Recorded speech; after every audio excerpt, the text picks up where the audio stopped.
morning, everyone. My name is Dayelis Rodríguez, and today we will be talking about an interesting topic, but nevertheless looks different in each country. For this, we have the company of two experts on the subject. They are Katia Tilano and Karen Polo. They will be informing us about the panorama of this situation. In this interview, we will talk about some countries where this is a big problem and others where it is more controlled.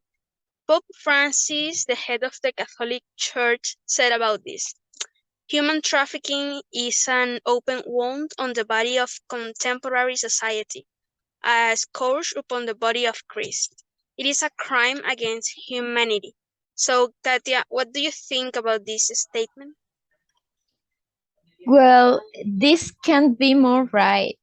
Human trafficking can have physical, emotional, and psychological effects on anyone involved. It has the power to impact someone's life forever. Individuals who are being trafficked also can quickly become isolated from friends, family, and other social circles and have a lack of independent living skills.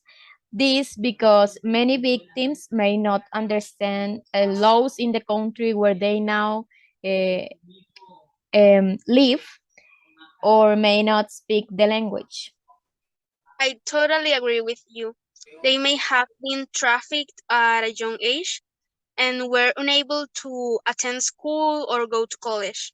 After being confined to the same job for a long period of time and not being allowed to learn new skills, victims can become dependent.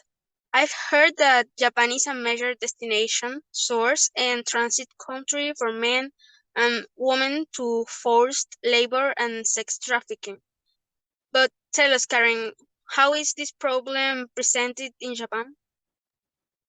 For example, the government reported 627 cases of child prostitution, but they did not convict them for potential trafficking crimes. Actually, the government of Japan does not fully meet the minimum standards for the elimination of trafficking, but is making significant effort to do so.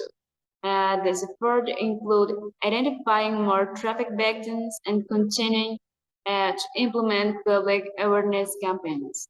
The government maintained insufficient effort to prevent trafficking, and that's why the government hasn't been able to stop the proliferation of human trafficking. Well, now we move to South America, specifically to Argentina. Please, Katia, tell us how is this situation in Argentina? Well, Argentina, in its particular case, has clearly become a destination country for children, women, and men who are trafficked. Coordination of anti trafficking activities between the national and provincial levels is weak. The measures to protect and assist victims of trafficking don't sufficiently reach the provinces outside Buenos Aires.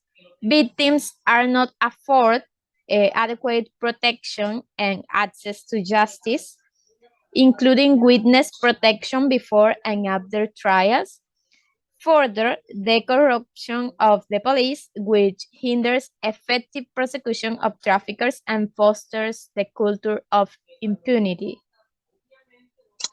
Let's talk now about Colombia. I found that has a high prevalence of women and girls who are subjected to trafficking, specifically for forced prostitution.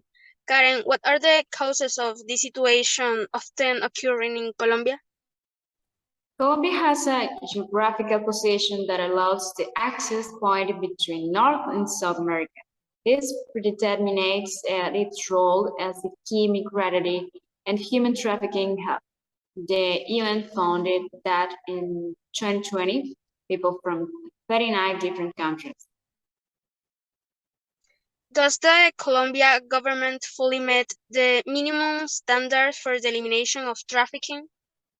Yeah, the effort include increasing investigations, identifying more victims, and improving the existing centralized system for victims referral. And in addition, the government announced the creation of a special law and enforcement unit for the investigation of first in recruitment of child soldiers, increased prevention for to great child sex tourism. Tell me about the sentences. How is this issue handled in Colombia? The government meets the minimum standards trafficking convictions decreased significantly, and authorities did not criminally prosecute or convict case of official complicity. The government did not make effort to criminally investigate, prosecute, and convict cases of forced labor, resulting in impunity for labor traffickers and leaving unidentified victims without protection in critical sectors, especially migrants. But tell us, Katia, why is it human trafficking so difficult to stop? Well, there are some complexities that make human trafficking so hard to stop. Human trafficking in the US looks different than human trafficking in Uganda. The nature of the crime also depends greatly on what kind of trafficking is taking place. Sex trafficking is different than trafficking humans for labor, and both are different than trafficking for the purpose of harvesting organs. And as already mentioned, trafficking is a crime that often uh, takes place across borders. The international nature of the crime is not only difficult to comprehend, but it leads to further complications in prosecuting traffickers. This is because it usually takes place in more than one country at the same time. Karen, are there important people working on the problem? Yeah, for example, actress Yala Pink and singers Alicia Keys and Pink joined their voices in a campaign against human trafficking on MTV to educate young people about the fight against modern-day slavery in the United States.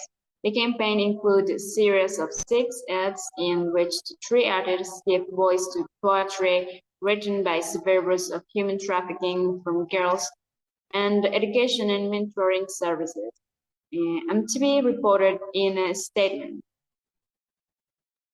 To end with this interview, Katia, are there countries with control in this problem?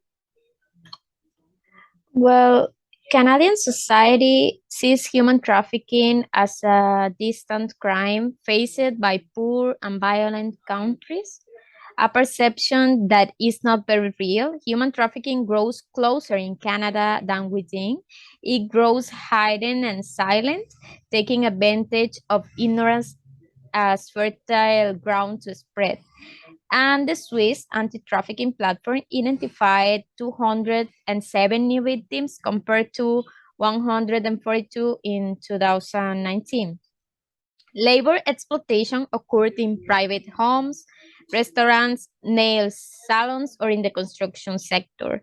The victims came from 55 different countries. Yeah, it is important to remember that the trauma caused by the traffickers can be so great that many may not identify themselves as victims or ask for help, even in highly public settings. Many myths and misconceptions about this topic still exist. Recognizing the key indicators of human trafficking in the first step in identifying victims and can help save a life. Something important that our audience should know is that the safety of the public as well as the victim is important.